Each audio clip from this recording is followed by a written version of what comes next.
Hello, my name is Pamela Schwartz. My colleagues and I represent the Leagues of Women Voters of San Mateo County. I will be presenting the pros and cons for State Ballot Measure 24, an initiative statute that amends consumer privacy laws. Proposition 24 intends to strengthen the California Consumer Privacy Act that was passed in 2018 and establish a California Privacy Protection Agency to enforce the new law. On slide 2, we have a short history to help you understand why Proposition 24 is on the ballot. In 1972, the state constitution was amended to include the right of privacy for all people. In 2018, a ballot initiative concerning consumer privacy was going to be on the ballot, but was withdrawn after the state legislature passed the California Consumer Privacy Act, or CCPA.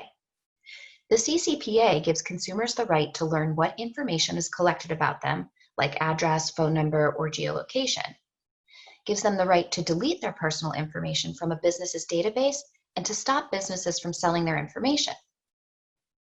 The CCPA is why websites give you the option to accept cookies that collect or disseminate information about you online. California's CCPA went into effect in January of 2020 and is currently the strongest legislation of its kind in the country. Now, Alistair McTaggart, a San Francisco real estate developer who was a large contributor to the 2018 ballot initiative that paved the way for CCPA, has put forward Proposition 24 to protect the law from being weakened by opponents. There are differences between the existing California Consumer Privacy Act and Proposition 24. To give you an idea, Proposition 24 is a little over 50 pages long. Prop 24 would reduce the number of businesses that must meet the law's requirements by only requiring businesses that purchase, sell, or share personal information of 100,000 or more customers or households each year, which is up from 50,000 in the current law.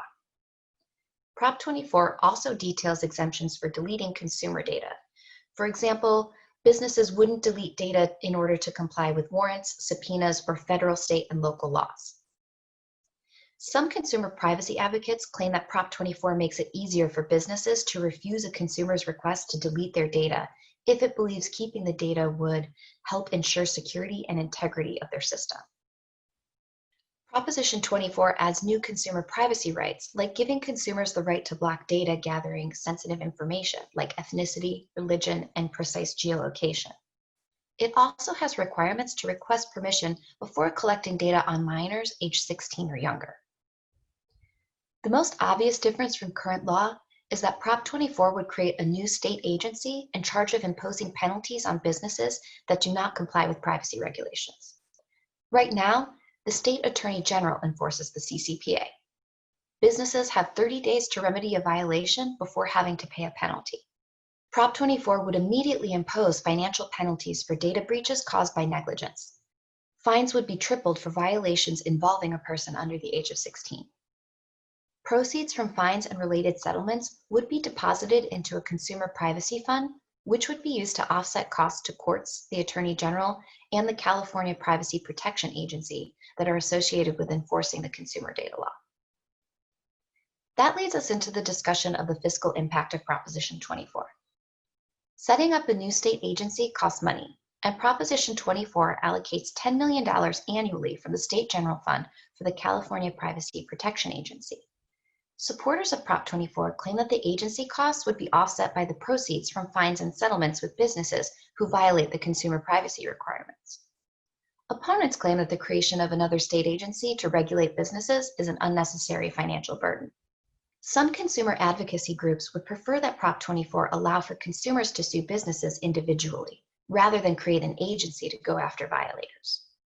Supporters of Prop 24 believe a ballot initiative is necessary to protect consumer privacy laws so that future changes to the law that do not strengthen privacy will have to go to the voters. Alistair McTaggart brought the proposition to the ballot in an attempt to prevent lobbyists from large businesses from weakening the CCPA. He said, quote, "There's basically unlimited resources on one side of the fight. If you don't do anything, they will win eventually."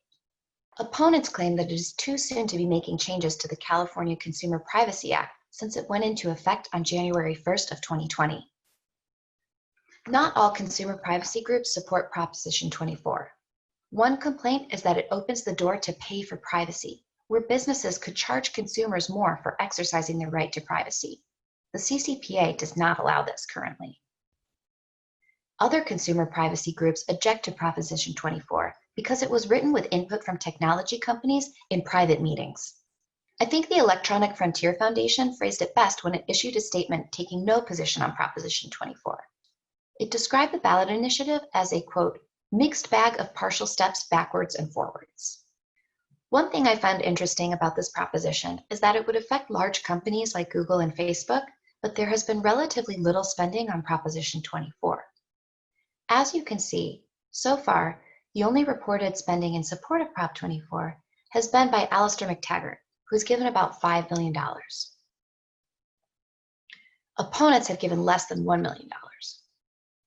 To get an idea of who is supporting or opposing this proposition, I recommend reviewing the websites for the Yes on 24 and No on 24 committees. Each site lists well-known people and organizations who support their stance. Yes on 24 notables include former presidential candidates Andrew Yang and Tom Steyer, Common Sense Media, the NAACP, and the California Professional Firefighters. No on 24 notables include labor icon Dolores Huerta, ACLU of California, Consumer Federation of California, Californians for Privacy Now, and Color of Change.